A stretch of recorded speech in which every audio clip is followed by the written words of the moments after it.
تاجدار ختم نبوت کانفرنس اس محفل کا عنوان رکھا گیا ہے اور دستار فضیلت کے حسین لمحات آپ نے دیکھ لیے ہیں۔ جانشین حضرت ہمدم رحمۃ اللہ علیہ صاحبزادہ پیر محمد اقبال ہمدمی صاحب، سلالہ دودمان سادات حضرت صاحبزادہ پیر سید غلام نقشبند شیرازی صاحب، دیگر علماء کرام، مشائخ، سادات جلوہ فراز ہیں، بزرگ نیچے بیٹھے ہیں۔ کچھ مجھے بتایا بعد میں گیا، یہ کوئی رسمی بات نہیں ہے، ہر لحاظ سے ہر نسبت سے بزرگوں کو ہی بہرحال بٹھانا چاہیے۔ چونکہ میری ڈیوٹی اس وقت بات کرنے کی تھی، اس لیے میں یہاں بیٹھ گیا ہوں۔ اللہ تبارک و تعالی کسی بھی ذہن کے اندر کسی قسم کے بھی عجب سے، خود پسندی سے، کسی بھی تکبر سے اللہ تعالی ہمیشہ معاف فرمائے۔ اور ہمارے بزرگ ہی دراصل ہمارا سرمایہ ہیں، اور انہی لوگوں کے بنائے ہوئے رستوں پر ہم لوگ اپنا سفر کرتے ہیں۔ اللہ تبارک و تعالی ہمیں اکابرین امت کے صحیح نظریات پر ہمیشہ گامزن فرمائے۔ دو قسم کے لوگ ہوتے ہیں نا جی، ایک بندہ بڑی ٹھنڈی ٹھنڈی بات کرتا ہے تو اس کا دل کرتا ہے سارے اطمینان سے بیٹھیں اور بات سنیں۔ تشریف رکھیں بیٹا، بیٹھ جاؤ، اللہ آپ کو خوش رکھے۔ یہ موبائل جس نے بنایا تھا اس نے کہا تھا کہ کبھی جیب میں نہ ڈالنا، آپ ویڈیو ضرور بنائیں پر بات میری سنیں آپ، اور بیٹھ کے بنائیں۔ دوسری بات یہ ہے کہ ایک لوگ تو چاہتے ہیں کہ آرام سے سکون سے بات ہو جائے، کچھ لوگوں کا شوق ہوتا ہے کہ دونوں ہاتھ کھڑے کر لو، اٹھ جاؤ، صحیح نعرہ نہیں لگا تو ٹھیک ہے۔ اگر کسی ایسے آدمی کے ساتھ آپ کی ملاقات ہو تو آپ ان کی طبیعت کے مطابق چل لیں، پر ہم تو بھئی ذرا وہ ایک بزرگ کی میں بات سن رہا تھا تو کسی نے ان سے کہا شخص سوارے میدان خطابت، تو کہنے لگے میں تو پیدل چلنے والا بندہ ہوں، تو آپ نے مجھے شاہ سواری کہہ دیا۔ تو جو پیدل ہے ان کی بھی تو سننی چاہیے نا، تو آپ مہربانی کریں، میں نے دو چار باتیں کرنی ہیں آپ سے۔ پھر آپ نے مجھے بتانا تھا کہ آپ کو ویڈیو کے لیے بلایا ہے، تو ہم میری ویڈیو بھیج دیتے، گزارا چل جاتا۔ آپ نے اور پھر اتنی مشکل سے لوگ بیٹھے ہیں، گرمی بڑی سخت ہے، اور میں دیکھ رہا ہوں کہ علماء بھی بعض جگہوں پہ عوام کے اندر موجود ہیں، تو تھوڑا موقع دیں، کوئی بات کھینچنی نہیں، کوئی لمبی نہیں کرنی، بلا وجہ کسی بات پہ زیادہ وقت نہیں لگانا، جو چند ضروری باتیں اب آپ کی خدمت میں عرض کرنی ہیں۔ سب سے پہلے تو یہ بات یاد رکھ لیں کہ ہمارا جو نبی پاک علیہ السلام کے ساتھ تعلق ہے نا، وہ بڑا حساس ہے۔ انسان کے بہت سارے رشتے ہوتے ہیں، سارے حساس نہیں ہوتے، ڈھیروں سارے رشتے ہوتے ہیں۔ ساری بیٹیوں کو اپنی بیٹی سمجھنا چاہیے، لیکن بہت ساری گھروں میں آزمائش ہوتی ہے۔ خدا نہ خواستہ اگر باپ رات ٹیلی فون پہ سن لینا کہ بچی بات ٹھیک نہیں کر رہی، کچھ دکھی ہے، حالانکہ وہ دکھ نہ بھی بتائے، تو ساری رات نیند کوئی نہیں آتی، کیونکہ اس رشتے میں حساسیت بہت ہے۔ سب جگہ پہ انسان پریشان نہیں ہوتا، لیکن خدا نہ خواستہ اس کی ماں پریشان ہو تو پھر وہ بندہ بڑا بے سکون ہوتا ہے، بڑی تکلیف میں آ جاتا ہے۔ عزیز دوستو، سب سے جھگڑا کر کے بندہ پریشان نہیں ہوتا، لیکن اگر اس کا اپنے گھر جھگڑا ہو جائے نا، تو یہ بہت سارے لوگ جو باہر جن کی موٹر سائیکل کی ٹکر ہوتی ہے نا، یہ دراصل بیچارے گھر سے پریشان نکلتے ہیں۔ جانے کس عمر میں جائے گی یہ عادت میری، روٹھنا اس سے تو اوروں سے الجھتے پھرنا۔ کئی دفعہ انسان اس ترتیب سے بھی پریشان ہوتا ہے۔ تو ہر رشتہ جو ہوتا ہے اس میں حساسیت نہیں ہوتی، کچھ رشتے حساس ہوتے۔ میرے نانا جان انتقال کر گئے رمضان شریف میں، تو والدہ بڑی حوصلے والی تھی، مزاج کے لحاظ سے بڑی صبر والی اور کشادہ دل رکھتی تھی اماں جی۔ نانا جی انتقال کر گئے، ایک دو ماہ کے بعد محلے میں ایک اور بزرگ کا انتقال ہوا، تو اماں جی سارا رات ہی روتی رہیں۔ تو میں گھر میں تھا نہیں، واپس آیا تو بچے گھر والے باقی کے مجھے بتانے لگے کہ اماں جی پہلے مریض ہیں، تو اب وہ چپ نہیں کر رہی، تو آپ ذرا ان کو کہیں۔ میں نے کہا اماں جی عادت ہو گئی ہے، پہلے تو ایسا نہیں تھا۔ تو میری والدہ نے اپنے لہجے میں مجھے جواب دیا، کہنے لگی پتر پہلا دکھ نہیں سی نہ لگا، پھر فرمان لگیاں کسے نو پترا کدوں کوئی روندا ہے، وہ تو اب وہ کسی کا باپ گیا تو ہمیں تو اپنا یاد آیا ہے۔ کچھ رشتوں میں حساسیت زیادہ. نوجوان میری بات پر غور کریں. یہ ہمیں سارا کفر کہتا ہے, سارے مشرک کہتے ہیں, تانے دیتے ہیں کہ مسلمانوں تم حضور کے نام پر اتنے جذباتی کیوں ہوتے ہو. تو ہم انہیں بتاتے ہیں کہ رشتے سارے ہی ہیں, پر ہمارا نبی پاک سے جذباتی رشتہ ہے, اور اس رشتے کی حساسیت قرآن پاک نے ان لفظوں میں بیان کی کہ النبی اولی بالمؤمنین من انفسہم. فرمایا یہ جو نبی ہے نا, یہ مومنوں کے ان کی جانوں سے بھی زیادہ قریب ہے, یہ زیادہ قربت ہے, اس رشتے میں حساسیت ہے. اور نبی پاک علیہ السلام کا امت سے تعلق کس طرح کا ہے؟ عزیز علیہ ما عنتم.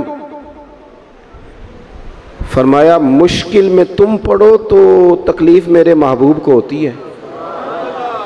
یہ کبھی اماں کہتی تھی نا کہ بیٹا کھا لے تو ماں کا بھی پیٹ بھر جاتا ہے, تو لوگ کہتے تھے یہ شاعرانہ بات ہے. یہ لوگ تنقید کرتے تھے یہ کیسے ہو سکتا ہے, کسی کی تکلیف کسی کو ہو. لیکن قرآن نے اس مضمون کو کھول دیا. فرمایا ایک رشتہ تمہارا ایسا بھی ہے کہ عزیز علیہ ما عنتم, مشکل میں تم پڑھتے ہو گراں میرے محبوب پہ گزرتا ہے. حریص علیکم, فرمایا کریم تو تمہاری بھلائی چاہنے میں جلدی کرتے ہیں. وبالمؤمنین رؤوف الرحیم, وہ مومنوں پہ رؤوف بھی ہیں اور رحیم بھی ہیں. نوجوانوں غور سے سننا میری بات. آپ کو نا اس مضمون کی درجنوں حدیثیں ملیں گی کتب احادیث میں, درجنوں. حضور فرماتے ہیں میرا جی چاہتا تھا. جب کسی کام کو میرا اور آپ کا جی چاہتا ہے تو پھر ہم پرواہ نہیں کرتے, من کی مرضی پوری کرتے ہیں. صحیح کہہ رہا ہوں؟ یعنی میرا جی چاہتا ہے تو پھر میں وہ کام چھوڑ جاؤں. حضور فرمانے لگے میرا جی چاہتا تھا ہر وضو کے ساتھ مسواک ضروری قرار دے دوں, جی چاہتا تھا, لیکن تمہیں تکلیف ہوگی لہذا میں اسے ضروری قرار نہیں دیتا. فرمانے لگے میرا جی چاہتا تھا کہ میں دیر سے عشاء کی نماز پڑھاؤں, لیکن اس لیے نہیں پڑھاتا کہ تمہیں تکلیف ہوگی. پھر فرمایا میرا جی چاہتا تھا کہ میں اپنی پوری امت پر تہجد کی نماز ضروری قرار دے دوں. پھر حضور قرار کیوں نہیں دی؟ تو بات کا مفہوم یہ بنتا ہے کہ حضور فرمانے لگے میں نے اپنی چاہت نہیں دیکھی, تمہاری نیند دیکھی ہے, تمہیں تکلیف ہوگی. حضرت سیدہ عائشہ صدیقہ فرماتی ہیں, صحیح حدیث میں موجود ہے, فرماتی ہیں حضور کو امت کے حق میں دو باتوں کا اختیار دیا جاتا نا کہ یا رسول اللہ یہ والی چیز آپ کی امت پہ ضروری کر دی جائے یا یہ والی, تو سیدہ فرماتی ہیں جو چیز زیادہ آسان ہوتی حضور امت کے حق میں اسے اختیار کرتے, امت پر مشکل نہ آئے. حساسیت امت کے حق میں, نبی پاک کے دل میں حساسیت. یہاں تک بات آ گئی کہ حضور فرماتے ہیں میں امامت کر رہا ہوتا ہوں, دل کرتا ہے لمبی نماز پڑھاؤں. نماز کس کی عبادت ہے؟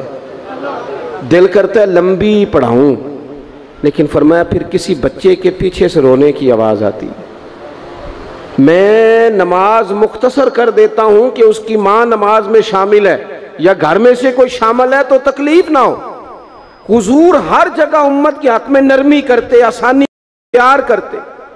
امت کی بات آتی, حضور نے جب لشکر روانہ کیے, قافلے بھیجے جہاد کے لیے یا کچھ لوگوں کو بعض صوبوں پر بطور گورنر تعینات فرمایا, تو فرمایا لوگوں کو خوشخبریاں دینا, لوگوں کو خوشخبریاں دینا, پریشان نہ کرنا, لوگوں پر آسانی کرنا, انہیں مشکل میں نہ ڈالنا. حضور امت پر آسانی کرتے, کیوں؟ اس رشتے میں حساسیت ہے. جب قرآن مجید کی وہ آیات نازل ہوئی نا جن میں سخت احکامات ہیں, تو محبوب کئی دن روتے رہے اپنی امت کی اس تکلیف میں کہ یہ دوزخ میں جائیں گے. کئی دن تک حضور نے آنسو بہائے. سارا کچھ جاننے والے رب نے پیغام بھیجا, حضرت جبریل حاضر بارگاہ ہوئے, یا رسول اللہ رب فرماتا ہے پریشان کیوں ہیں؟ کہا اللہ نے سخت حکم دے دیا ہے, امت کمزور ہے, کیسا پورا کرے گی؟ اللہ کرے آپ کی پوری توجہ ہو جائے میری بات پر, آمین تو کہہ دیں, آمین تو کہہ دیں یار. اللہ کرے آپ پورے جاگ جائیں اور میری بات آپ غور سے سنیں, توجہ کریں. عزیز بھائی اس پر غور کرو. اس حساسی, آج امت کو کہا جائے نا تو داڑھی شریف رکھ لے, اس میں حساسیت ہی نہیں آتی. وہ کہتے ہیں پیر صاحب آپ دعا کریں, تو میں کہتا ہوں جب آپ تنخواہ لینے گئے تھے تب تو نہیں دعا کرا کے گئے تھے، اس وقت بھی کہنا تھا مشکل ہو رہا ہے بینک تک جانا تو میں تو نہیں جا سکتا، دعا کر دیں۔ جب آپ مال حاصل کر رہے تھے کسی جگہ تھے وہ تو بڑی آسانی سے آپ نے لے لیا، اور داڑھی کے لیے پہلے آپ کو وظیفہ دیا جائے، دعائیں کی جائیں آپ کے لیے، چلہ کیا جائے، پھر آپ سنت شریعت کی طرف آئیں گے۔ حساس رشتہ، رسول کائنات آنسو بہا رہے ہیں، کس طرح یہ امت حساب دے گی اللہ کے حضور؟ کیسے؟ بڑی کاہلی ہے ہمارے اندر، بڑی سستی ہے، ہم بڑی آزمائشوں میں، حضور جانتے ہیں۔ جب محبوب کئی دنوں تک روئے، اللہ کرے امتی بھی کبھی کبھی حضور کی یاد میں روئے۔ ایک تو یہ ہماری محفلیں ہیں نا جن میں مجبور کر دیتا ہے خطیب، واعظ، نعت خواں، تو مجبوراً بھی سبحان اللہ کہنی پڑتی ہے۔ کاش کبھی گھر میں بیٹھے بیٹھے بھی دل کرے اور ہم کسی نعت خواں کے دروازے پہ اسپیشل جا کے دستک دیں اور اسے کہیں دل بڑا پریشان ہے، مدینے والے کی کوئی نعت تو سنا۔ کبھی ایسا بھی ہونا کہ گھر میں پیسے نہ ملنے پہ تو ٹینشن ہوتی ہے، اور کوئی مقدمہ آ جائے تو پریشانی ہوتی ہے، لڑائی ہو جائے تو ہوتی ہے، کبھی یوں بھی تو ہونا رات کو ابا جی رو رہے ہوں بستر پہ اور بڑا رو رہے ہوں اور تڑپ کے رو رہے ہوں، بچے آ کے اماں سے پوچھیں کیا مسئلہ ہے ہمارے ابا کو، کوئی پریشانی ہے، کوئی ڈاکٹر کو بلائیں، کوئی دکھ ہے؟ اماں کہتی ہے جاؤ تمہارے والی بات نہیں۔ بچے اصرار کر کے کہتے ہیں نہیں اماں بتا تو صحیح مسئلہ کیا ہے؟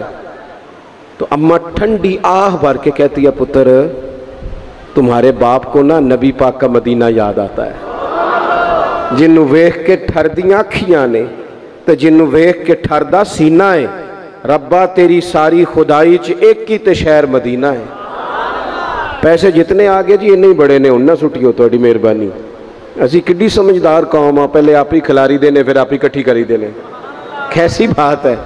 غوث پاک کی محفل میں لوگ بندے گنتے تھے، توبہ کس کس نے کی، ہماری محفلوں میں لوگ نوٹ گنتے ہیں اور اسپیشل بندے رکھے ہوئے نوٹ گننے کے لیے۔ بس کریں یار، چھوڑ دیں، بڑا ہو گیا یہ کام ہماری۔ سنیں جی، سنیں جی، اللہ خوش رکھے، اللہ آپ کو خوش رکھے۔ اور میرے بھائی اللہ جزا دے، سنیں ہمیں جو کچھ دین نے دے دیا ہے وہ ہماری اوقات سے پہلے ہی بڑا زیادہ ہے، تو یہ نوٹ چھوڑ تو یہ تو بات ہی پیچھے رہ گئی ہے۔ سانو تخت ہزارے دی لوڑ کی ہے، نالے کی لگے شہر بمول دے نال، اسی اپنی بال کے سیکنے ہیں، سانو کی لگے کسی اور دے نال۔ یہ چھوڑ دیں یہ کام، یہ کوئی اتنا مناسب نہیں لگتا۔ اللہ جزائے خیر دے۔ آپ توجہ کریں کیا عرض کر رہا ہوں۔ تو شدید حضور سید عالم صلی اللہ علیہ وسلم رو رہے ہیں آزمائش میں، امت کی آزمائش کو دیکھ کر حضور رو رہے ہیں کہ امت آزمائش میں۔ حضرت جبریل نے جا کے عرض کی یا رسول اللہ وہ جو خاص حساسیت ہے نا حضور کی طبیعت میں امت کے حق میں، اس کے لیے حضور رو رہے ہیں۔ تو رب کریم نے کیا پیغام دیا؟ کہا کہہ دو محبوب سے جا کے وَلَسَوْفَ يُعْطِيكَ رَبُّكَ فَتَرْضَىٰ، محبوب رب آپ کو اتنا دے گا کہ آپ اپنے رب سے راضی ہو جائیں گے، راضی کیا جائے گا امت کے حق میں۔ اور حضور فرمانے لگے جب تک ساری امت جنت میں نہیں جائے گی میں نے راضی نہیں ہونا۔ حضور کا یہ رشتہ حساسیت والا ہے، اور چونکہ ہمارے پاس تو اب ہم بعض دفعہ لگتا ہے کہ زیادہ عالم ہو گئے لوگ، تو ہماری دیواروں پر نا، اسکولوں کی دیواروں پر انگریزوں کے قول بھی اب لکھے ہوئے ہیں، تو کئی دفعہ پوچھنے کو دل کرتا ہے انتظامیہ سے کہ حدیثیں ساری یاد ہو گئی ہیں بچوں کو، جو تمہیں اب قولوں کی ضرورت پڑ گئی وہ بھی غیروں کے اقوال تک تم آ گئے ہو۔ اس قوم کو تم نے حضور کے فرامین سارے سنا لیے۔ او خدا کے بندو، حضور نے تو اتنا حساس کر کے یہ رشتہ بتایا ہے کہ باریک باریک نقطے بھی سمجھائے، یہ کام نہ کرنا دوزخ میں چلے جاؤ گے، یہ کام کرنا تمہارا فائدہ، ایک ایک بات کھول کے بیان کی۔ امت کے پاس ٹائم ہی نہیں ہے حدیثیں پڑھنے کا، وقت ہی نہیں ہے۔ ہمارا تو مزاج بن گیا نقطے سننے سنانے کا، نقطے۔ وہ ہمارا نقیب محفل اسٹیج پہ بھاگ کے ادھر جاتا ہے، پھر بھاگ کے ادھر آ جاتا ہے۔ وہ کیوں لگا کہتا میں جملہ دین لگا۔ او خدا کے بندے تو جملہ رہن دیکھا، تو کوئی آیت دے، تو کوئی حدیث پاک پڑھ۔ اور پھر وہ بعض اوقات میں تو چونکہ کمزور سا بندہ ہوں، تو وہ جب 50 کو دفعہ کہتے ہیں نا تیار ہو جو جملہ دین لگا، تو ایسے لگتا ہے جملہ نہیں آئے گا، کوئی ایٹم بم بھی آئے گا۔ بھائی تو دے دے جو تو نے دینا، اتنا پریشان تو کس بات کا ہو گیا؟ اور پھر سارے کہہ رہے ہیں، جتنے آئے نقیب، نعت خاں، خطیب، سب کہہ رہے ہیں سارا قرآن حضور کی تعریف ہے، تو پھر پڑھنا چاہ رہا ہے تو بھی تو پڑھ کوئی بھی نہیں رہا، کہی جا رہا ہے۔ اپنی زندگی کے اندر حضور نے جو ہمیں اسباق دیے، جمعے والے دن ٹائم پہ مسجد جایا کرو۔ مولوی نکمہ بھی ہو نا میری طرح کا، آپ وقت پہ جائیں گے تو وہ جلد تیاری شروع کر دے گا، آپ آخری 10 منٹ جاتے ہیں تو وہ کیا مولانا دیواروں کو تقریر سنائیں؟ تیاری کریں، حضور کے فرامین سنیں، اور نبی پاک صلی اللہ علیہ وسلم نے جہاں جہاں ہمیں اسباق پڑھائے ہیں وہ اس رشتے کی حساسیت کو دیکھیں، چونکہ حضور نے بڑا حساس رشتہ بنایا امت سے، تو پھر امت کے دل بھی حضور کے حق میں بڑے حساس ہیں۔ اپنے مزاج کے لحاظ سے نا نرم طبیعت کے آدمی حضرت صدیق اکبر، کچھ لوگ نرم ہوتے ہیں نا بیچارے، جو گیا مان لی، جو گیا مان لی، ان کو لوگ تنگ بھی بڑا کرتے ہیں، یہ بھی میں آپ کو بتا رہا ہوں۔ وہ جس بندے کا پتہ ہوتا ہے نا کہ جناب اس کے پاس گئے تو یہ اکثر تارے شاٹ بھی رہتی ہیں، تو وہاں ذرا جاتے بھی لوگ تھوڑی احتیاط کرتے۔ حضرت ابو بکر صدیق طبعاً نرم طبیعت کے تھے، کشادہ روئی، خندہ پیشانی مزاج کا حصہ تھا، وہ دیر تک صبر کرنے کے عادی تھے۔ لیکن ایک دن ان کے والد آئے جناب ابو قحافہ رضی اللہ تعالیٰ عنہ، بعد میں انہوں نے کلمہ پڑھا، ایک دن حضور کی بارگاہ میں شکایت لے کے آئے۔ اب کسی اس بندے کی شکایت آ جائے نا جس کی توقع نہ ہو، جس سے توقع نہ ہو، وہ کسی نے کہا تھا نا کہ تجھ سے شکوہ نہیں بے وفائی کا، پر تجھ سے امید بے تحاشا تھی، تیرے اوپر امیدیں بڑی تھیں، تو نے یہ جو کام کیا نا یہ تھوڑا عجیب لگا ہے، تجھے نہیں کرنا چاہیے تھا، کوئی اور کر دیتا تو چلو بات اتنی سخت نہیں تھی، تجھے نہیں کرنی چاہیے تھی، تیری بنتی نہیں تھی۔ حضرت صدیق اکبر طبی طور پر نرم آدمی، لیکن ان کے والد آئے حضور کی بارگاہ میں، اور بزرگ ہیں اور نابینا ہیں اور لاٹھی تھامے ہوئے، اور انہوں نے بڑی عجیب بات کی، کہا یا رسول اللہ حد ہو گئی، آج تو ابو بکر صدیق نے مجھے تھپڑ مارا ہے، تھپڑ مارا ہے۔ یہ ابھی وہ مسلمان نہیں تھے، شکایت آئی، کریم محبوب علیہ السلام کے گرد جتنے لوگ کھڑے تھے محو حیرت ہو گئے کہ ابو بکر صدیق یہ کام کریں گے۔ حضور نے فرمایا بلاؤ نا جناب صدیق کو، حاضر بارگاہ ہو گئے، ہاتھ باندھے، نظر جھکائی ہے۔ حضور نے فرمایا ابو بکر لوگوں کو تو یقین ہی نہیں آ رہا، تم نے تھپڑ مارا باپ کو؟ خاموش کھڑے، خاموش۔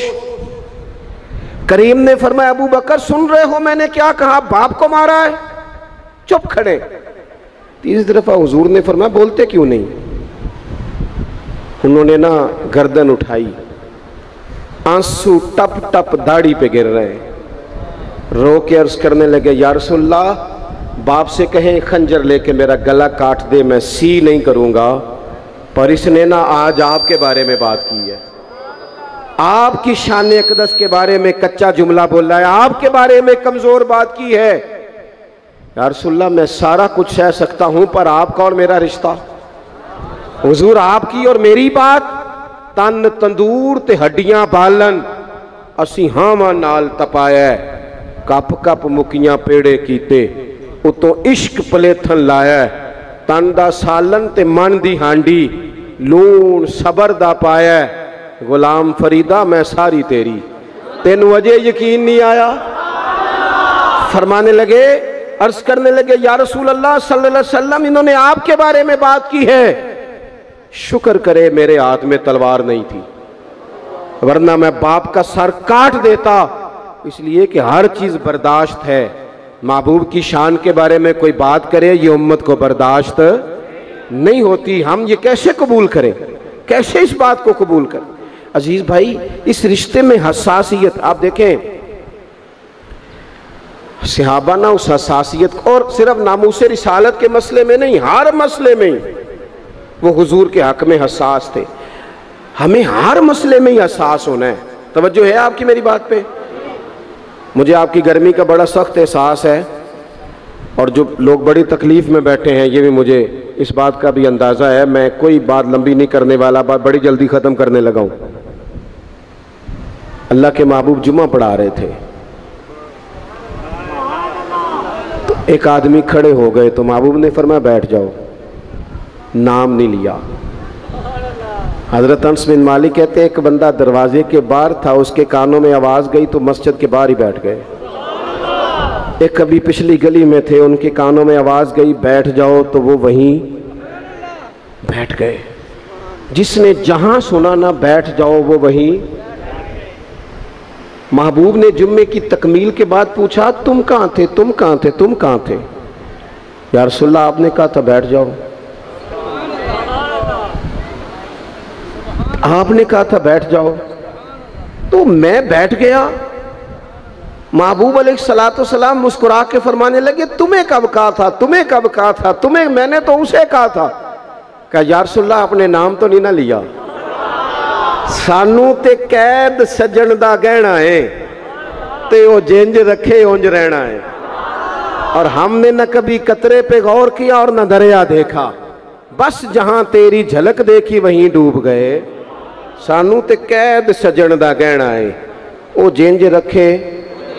اس نے کہا بیٹھ جاؤ تو چپ کر کے بیٹھ گئے، بات ختم ہو گئی۔ محبوب پاک نے فرمایا دیکھو نا، حضور نماز پڑھا رہے تھے تو دوران نماز خیال آیا کہ یا اللہ قبلہ بدل جائے نا، اور وہ قبلہ ایسے نہیں تھا کہ ادھر کو کر لیں، آپ مسجد قبلہ تین جائیں، منہ اس طرف تھا اور کرنا تھا اس طرف، تو محبوب نے دو رکھتے ادھر منہ کر کے پڑھائیں۔ یہ رشتہ حساس ہے نا، اس میں بحث نہیں۔ اور شریعت کا جب کوئی حکم آئے تو پھر اس میں بحث کیسے مومن کہہ لیتا ہے کہ میں نے ٹھہر کے داڑھی رکھنی ہے؟ یہ کیسے کہہ لیتا ہے کہ میں نے شریعت پہ عمل ذرا ٹھہر کے کرنا ہے؟ ذرا یہ تو کیسے کہہ لیتا؟ تجھے حضور کا پیغام مل گیا اور تو ابھی تک کہہ رہا ہے ذرا ٹھہر کے، یہ کیسے ہو گیا؟ یہ تو نے سوچ کیسے لیا؟ اتنا حساس۔ اماں بات کہے نا، اماں پتر دو دفعہ توجہ نہ کرے تو اماں کہتی ہے تو میری بھی نہیں سنتا، چار دفعہ پیر صاحب کو کہنا پڑے تو حضرت شیخ بگڑ جاتے ہیں، کہتا جا دوڑ جا، اتنی دفعہ کہا تو سنتا ہی نہیں۔ میری طرح کا چھوٹا مولوی جو سویرے الف با تا سا پڑھائے، اس کا بچہ سبق پڑھتے منہ ادھر کر لے تو تھپڑ مار دیتا ہے، کہتا ہے گھر میں تینوں سبق پہ پڑھانا تکنا کدھر ہے؟ اور یہاں امت کا یہ حال ہے کہ وہ حضور کا پیغام بھی توجہ سے نہ سنے، وہ شریعت اسلامیہ کی بات پر بھی غور نہ کرے، اور دین پر عمل کرنے میں کہ ٹھہر کے ذرا ٹھہر کے ذرا ٹھہر کے۔ سود حرام ہے، وہ کل بھی حرام تھا، آج بھی حرام ہے اور قیامت تک حرام ہے۔ بی بی پر پردہ ضروری ہے، اگر کائنات کی سب سے اعلیٰ بیویوں نے پردہ کیا ہے تو ان بیویوں کے لیے بھی پردہ ضروری ہے۔ اور اگر نابینا صحابی آئیں اور نبی پاک کہیں اپنی ازواج پاک سے کہ پردہ کرو، یا رسول اللہ وہ تو نابینا ہے، فرمایا تمہیں تو نظر آ رہا ہے نا۔ تو اگر جن کو قرآن ماں کہتے ہیں ان کا پردہ ضروری ہے تو پیر صاحب سے بھی عورت کا پردہ ضروری ہے۔ اس پیر سے کہو تو شرم کر، تو حیا کر، شریعت کا پاس کر۔ یہ کیسے ہوگا کہ تو بے پردہ آ کے بیٹھ گیا عورتوں کے بیچ؟ کس طرح ہو گیا تو؟ کہاں سے وہ تم نے دین سیکھا؟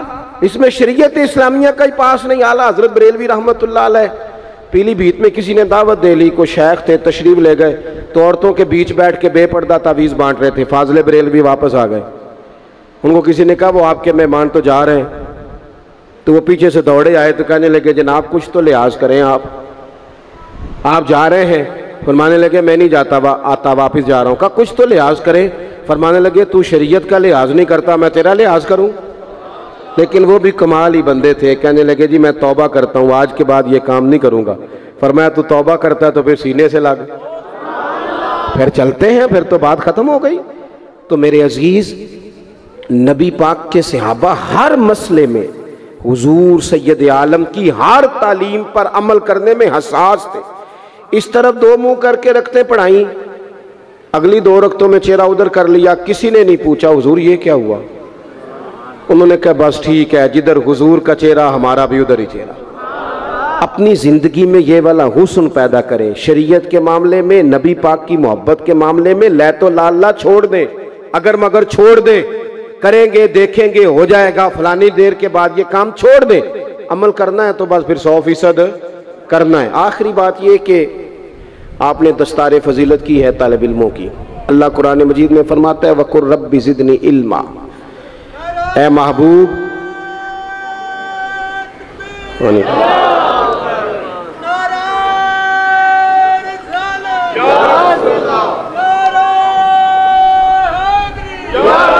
ماشاءاللہ. اللہ کریم نے محبوب پاک علیہ السلام سے کہا کہ اے محبوب آپ میری بارگاہ میں عرض کریں، آپ مجھ سے دعا کریں. کیا؟ رب زدنی علما. صرف آیت کا ترجمہ اگر آپ کی سمجھ میں آ جائے، مفہوم آیت، رب کہتا ہے محبوب مجھ سے کہیے رب زدنی علما، یا اللہ میرے علم میں اضافہ کر دے. یہ کن کی بات ہے؟ وَعَلَّمَكَ مَا لَمْ تَكُنْ تَعْلَمْ. رب کہتا ہے جو نہیں پتا تھا سارا حبیب کو سکھا دیا. انہیں اللہ نے غیب کے خزانوں کی کنجیاں دے دیں، لیکن پھر بھی کہا مجھ سے آپ عرض کریں یا اللہ میرے علم میں. یہ ایک معنی اس کا علماء نے یہ بھی لکھا ہے کہ یہاں تعلیم امت بھی ہے کہ امت ہر وقت دینی علوم کے لیے کوشش کرتی رہے، بن کے نہ بیٹھ جائیں کہ میں اب پڑھ گیا ہوں. ساری زندگی سیکھیں، اور سیکھیں تو بحث کرنے کے لیے نہیں، عمل کرنے کے لیے. بحث کرنے کے لیے نہیں. حضور صلی اللہ علیہ وسلم نے فرمایا جس نے دین کا علم اس لیے سیکھا کہ جاہلوں پہ روب جمائے گا، علماء سے بحث کرے گا، اسے تو اللہ جنت کی خوشبو بھی نہیں دے گا. دین کا علم سیکھنا ہے تربیت کے لیے. ہم وہ دین سیکھیں گے پھر اس پر عمل کریں گے. ہمارے ہاں نا دینی علم سیکھنے کا ذوق نہیں، شوق نہیں. میں الحمدللہ ہم تو اہل تصوف کے غلام ہیں، اور طریقت کے بغیر کیسے ہم سمجھتے ہیں کہ آگے بڑھیں گے. قرآن و سنت کا نچوڑ ہی تو ہمارے صوفیاء نے ہمیں دیا ہے، لیکن جو چیزیں اصل ہیں ان پر بھی تو غور کرنے کی ضرورت ہے نا. یہاں ایک بزرگ بٹھا دیے جائیں بڑے نیک پارسا، تسبیح دے کے بڑے اچھے ہیں، بڑے نیک ہیں، پڑھیں ان پڑھ، اور ایک طرف مولانا کو بٹھا دیا جائے کہ آپ مشکات کا درس دیں، تو زیادہ قوم کدھر جاتی ہے؟ تسبیح والے بابا جی کی طرف، کیونکہ وہ جبے کبے میں بیٹھے ہیں. لیکن حضور نے ہمیں سوچ کیا دی ہے؟ نبی پاک مسجد میں آئے تو دو جگہ پہ لوگ بیٹھے تھے مسجد میں. ایک جگہ پہ بیٹھ کے اللہ کی یاد ہو رہی تھی، ایک جگہ پہ بیٹھ کے ایک بندہ درس دے رہا تھا. حضور دونوں کے بیچ کھڑے ہو گئے، فرمایا دونوں محفلیں خیر والی ہیں، لیکن پھر فرمایا چونکہ میں استاد بن کے آیا ہوں لہٰذا حضور وہاں بیٹھ گئے جہاں دین پڑھایا جا رہا تھا. اور میرے بھائی جس طرح تسبیح میں سبحان اللہ پڑھنا ثواب ہے نا، اس طرح وضو کے مسئلے سیکھنا بھی ثواب ہے، غسل کے مسئلے سیکھنے کا بھی ثواب ہے. خدا اس کو بھی سمجھو. اگر آپ طریقت کے وہ بھی ضروری ہیں، ضرور پڑھو، وہ بھی چھوڑ دیے لوگوں نے، لیکن صبح جو درس دیا جاتا ہے مسجد میں اسے بھی سنو، اس میں بھی نفع ہے. دینی علوم کا مزاج، دینی مدرسوں میں بڑی ترجیحات کی ضرورت ہے، بڑی تبدیلیاں چاہیے. میں اکثر دوستوں سے کہتا ہوں کہ مدرسوں سے صرف چندے کا رشتہ نہ رکھیں، مدرسے میں جایا بھی کریں، وہاں آپ غور بھی کریں کہ کھانا کس طرح کا پکتا ہے، طلباء کے آرام کی کیا سہولیات ہیں. جہاں تبدیلی کی حاجت ہے وہاں ہمیں کرنی چاہیے، لیکن یہ کہ آج بھی سب سے کم خرچ میں سب سے زیادہ پڑھائی جہاں ہوتی ہے وہ مدارس میں ہوتی ہے. کم سے کم خرچ میں یہاں اپنے دینی مدارس کو مضبوط کریں برائے مہربانی. اور مدارس کے جو طلباء ہیں بالخصوص ان پر ہمارے ہاں عجیب حال ہوتا ہے. حدیث پاک سنائی جاتی ہے کہ طالب علموں کے پیروں کے نیچے فرشتے پر بچھاتے ہیں. فرشتوں نے طالب علم کے پیروں کے نیچے پر بچھائے ہوتے ہیں، اور کمیٹی والوں نے اسی طالب علم کے اوپر کھال رکھی ہوتی ہے قربانی کی. بھئی آپ تو حدیث سنا رہے تھے کہ اس کے پیروں کے نیچے فرشتوں نے پر بچھائے ہیں، تو آپ نے کیا بچھایا ہے؟ قربانی کی کھال. یہ جو صدر صاحب بنے ہوئے ہیں وہ کیوں نہیں اٹھا کے لا سکتے؟ سیکٹری صاحب کیوں نہیں اٹھا کے لا سکتے؟ میں تو سالوں سے کہہ رہا ہوں، اپنے مدرسے کے طالب علموں کو ہمیشہ کہتا ہوں کہ کوئی ضرورت نہیں آپ گھر جائیں، کوئی حاجت نہیں کہ آپ سے کوئی بھی کام کرا جائے، قطعاً نہیں، یہ مزاج ہی نہیں. آپ اپنے گھر جا کے عید گزاریں. ہاں کچھ عرصے سے مجھے پتہ چلا کہ بعض گھروں میں بڑی غربت ہے، تو وہ اس طرح کے قربانی کے گوشت کے بھی ذائقے غریبوں کو نصیب نہیں ہوتے، چونکہ وہ بھی اسی جانن والوں نوں دینا ہوندا ہے نا. ادھروں مینوں اٹھدا ہے میں انہاں نوں گاں دا کلیا ہے، پھر کسی نے فون کرتا ہے تساں جو کہ کٹا کیتا ہے تو وہ بھی کلیا جے، وہ بس کر دیں. اور پھر ایک اور بات بھی، مہنگائی بڑی زیادہ ہے ملک میں، ہمیں ایک دوسرے کا خیال کرنا چاہیے. لیکن کون رونا رو رہا ہے مہنگائی کا؟ وہ بندہ رو رہا ہے جو ہر تیسرے دن چھوٹا گوشت کھاتا ہے. سارا سال رب نے اسے دیا ہے تو اس نے نہیں کہا مہنگا میں نے نہیں کھانا. سال کے بعد اسے اللہ نے کہا ایک میرے راہ میں بھی قربان کر، تو کہتا مہنگا ہی بڑا ہے. بھئی تو سارا سال کھاتا رہا تب تو نہیں، تو نے کہا مہنگا تھا، اب دینے کی باری آئی ہے. تو یہ حکومتیں جتنی ہیں نا کام کر رہی ہیں، جو پہلے گزری ہے، یہ آئی ہے، جتنی سیاسی جماعتیں الا ماشاءاللہ جو حکومت کر چکی ہیں یا کر رہی ہیں، مجھے تو ان سے کوئی امید نہیں یہ قوم کا کوئی سوچیں گے۔ یہ تو نمبر پلیٹیں بدلتی ہیں، انجن بھی وہی پرانے اور اندر بھی سارا کچھ وہی، ان سے تو کوئی توقع نہیں۔ البتہ ہمیں چاہیے کہ ہم ایک دوسرے کا ہاتھ تھامیں۔ عید پہ 3 دن عید ہے تو ایک جوڑا خرید لیں، ایک جوڑے میں 2 پرانے استعمال کر لیں، لیکن تھوڑا سا کم کریں خرچہ اور تھوڑا دیکھیں ہماری گلی میں کون غریب بستا ہے۔ اگر ہم ووٹوں والے دن لسٹیں بنا سکتے ہیں نا کہ کدھا ووٹ کتھے ہوئے تو وہ بندہ ایسے لے کتھے ہوئے، وہ اگر چھوڑ کے علاقہ چلا گیا تو وہاں سے جا کے لوگ کھینچ کے لے آتے ہیں کہ نہیں؟ تھوڑا علاقہ چنگا میرے خیال اتنے انج نہیں ہوندا، تسی بول دے نہیں نا، ہاں پہنچ جاتے ہیں نا ادھر سے کہ آپ آئیں جناب، وہ کرتے ہو نا، ساری لسٹیں بن جاتی ہیں، پتہ چل جاتا ہے۔ یہ کیوں نہیں پتہ لگتا کہ کیڑے گھر آج روٹی نہیں پکی؟ یہ کیوں پتہ نہیں چلتا کہ فلانا مقروض ہے اسے کوئی جینے نہیں دے رہا؟ مقروض کو تو زکوٰۃ بھی لگتی۔ اگر ووٹوں کی لسٹیں بن جاتی ہیں تو یہ لسٹ نہیں بن سکتی قربانی کس کس نے نہیں کی۔ خدا را ایک دوسرے کا بازو تھامیں۔ ہم تو اس محبوب کے ماننے والے ہیں جنہوں نے کہا کہ جس کا پڑوسی بھوکا سو گیا وہ تو اللہ رسول پہ ایمان ہی نہیں لایا۔ یہ کیسی بات ہے کہ ہم لوگ کھل کے کھائیں اور دائیں بائیں ہمارا خیال ہی نہ جائے؟ تو 3 باتیں عرض کی ہیں۔ سب سے پہلے تو نبی پاک سے ہمارا احساس والا رشتہ ہے، شریعت پر فوراً عمل کرنا چاہیے، ہمیں اپنے آپ کو پوری کوشش میں لانا چاہیے۔ دوسری بات، دینی علوم کی رغبت کریں، مسائل کو سیکھیں، ان پر عمل کریں، پوچھیں جس بات کا نہیں پتہ۔ حضور علیہ السلام نے فرمایا سوال جو ہے یہ جہالت کو ختم کرتا ہے۔